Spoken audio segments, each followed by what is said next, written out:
I do also love the fake it till you make it. Fake it till you make it. Pretend. Fake it? Yeah. Until we make it? I mean, why not? Fake it till you make it. It is the most cliche, overused, and frankly annoying piece of advice in the modern world. It sounds like a recipe for imposter syndrome. It sounds like lying. But what if I told you that 2,400 years ago, long before Instagram influencers or Silicon Valley CEOs, the greatest mind of the ancient world came up with the exact same advice? Aristotle, the father of logic, the tutor of Alexander the Great, and the original proponent of faking it. Except he didn't call it faking, he called it the path to virtue. And unlike the modern version, his method actually works because it's not based on tricking others, it's based on rewiring your own brain. Welcome back.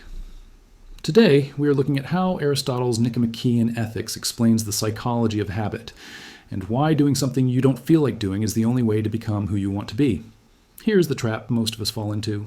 We believe that identity precedes action. We think, I need to be a confident person before I can speak publicly, or I need to feel brave before I can stand up for myself, or I need to be a writer before I sit down to write. We wait for the feeling. We wait for the internal state to change so that our external actions can follow. Aristotle says you have this completely backward. In the Nicomachean Ethics, he drops a truth bomb that destroys this way of thinking. He says, for the things we have to learn before we can do them, we learn by doing them. He uses a simple analogy. How do you become a builder? By reading books on bricks? No. You become a builder by building. How do you become a harpist? By playing the harp. This sounds obvious for skills, right? But Aristotle takes a massive leap here. He says this applies to your personality and your morals too. You become just by doing just acts. You become temperate by doing temperate acts. You become brave by doing brave acts. You don't act brave because you are brave. You're brave because you acted brave. This is where the philosophy meets modern psychology. Aristotle uses the Greek word hexis. It's often translated as habit, but it really means a stable state of character. Aristotle realized that our character isn't a fixed rock. It's more like a muscle. Modern neuroscience calls this neuroplasticity. And when you repeat an action, you strengthen the neural pathway. If you force yourself to smile, you actually release dopamine.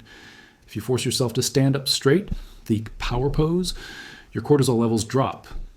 Aristotle didn't have an MRI machine, but he understood the mechanism. He argued that if you perform the action of a virtuous person, even if you feel like a fraud while doing it, eventually the feeling will catch up to the action. This is the fake it part. When you first start acting brave, you will feel terrified. Aristotle knows this. He says at the beginning, your actions will be mechanical. You're just going through the motions. You're imitating what a brave person would do. But here's the magic. Repetition transforms the mechanical into the natural. So how do we actually apply this without feeling like a total liar? Aristotle gives us a practical tool. He tells us to look for the phronimos. The phronimos is the person of practical wisdom. It's a role model. If you want to be more confident, don't try to conjure confidence from thin air. Aristotle would say, look at someone who is confident. How do they stand? How do they speak? How do they handle an awkward silence? Now copy them. This isn't plagiarism. It's mimesis, imitation.